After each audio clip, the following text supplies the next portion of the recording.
প্রিয় দর্শক বন্ধুরা, এই মুহূর্তের জন্য এসএসসি মামলার কার্যত রায়দান নিয়ে টানটান উত্তেজনা শুরু। বিশেষ জরুরি সংবাদ আপডেট উঠে আসছে এই মুহূর্তে দাঁড়িয়ে। তো এই ভিডিওর মধ্যে সবটা তুলে ধরছি, ভিডিওটিকে শেষ পর্যন্ত দেখবেন, কোনোভাবে স্কিপ করবেন না, চ্যানেলটিকে অতি অবশ্যই সাবস্ক্রাইব করে নিয়ে সঙ্গে থাকবেন। তো চলুন কথাবার্তা না বাড়িয়ে আমরা মূল টপিকে ফোকাস করি। বন্ধুরা, এসএসসি মামলার রায়দানকে কেন্দ্র করে টানটান উত্তেজনা শুরু। উঠে আসছে গুরুত্বপূর্ণ বিশেষ জরুরি সংবাদ আপডেট। বন্ধুরা, যে বিষয়টি জানা যাচ্ছে, এসএসসি অর্থাৎ স্কুল সার্ভিস কমিশনের নতুন নিয়োগ প্রক্রিয়ার বিজ্ঞপ্তির বিরুদ্ধে দায়ের হওয়া মামলার ক্ষেত্রে রায় কিন্তু আজ বুধবার ঘোষণা করতে চলেছে মহামান্য কলকাতা হাইকোর্টের ডিভিশন বেঞ্চ। সেই মর্মে কিন্তু বার্তা উঠে আসছে। ইতিমধ্যে কজ লিস্ট চলে এসেছে এবং সেখানে মামলার অবস্থানগুলি আমরা লক্ষ্য করতে পারছি।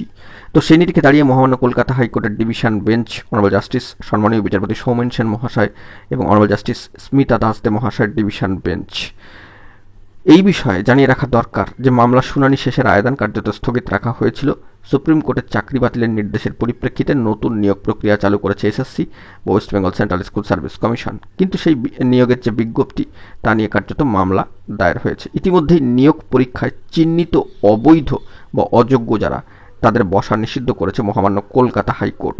বড়সড় আপডেট এই মুহূর্তে দাঁড়িয়ে উঠে আসলো। তবে আজ পাখির চোখ এসএসসি মামলার রায়দান কি হয়। টানটান উত্তেজনা শুরু। ইতিমধ্যেই দেখা যাক কি আপডেট উঠে আসে, আমাদেরকে অপেক্ষা করতে হবে। তো ডিভিশন বেঞ্চের তরফ থেকে কি বার্তা উঠে আসে সেই দিকে আমরা ফোকাস রাখছি। এখন এটুকুই, ভালো থাকবেন, চ্যানেলটিকে সাবস্ক্রাইব করে নিয়ে সঙ্গে থাকবেন। ধন্যবাদ।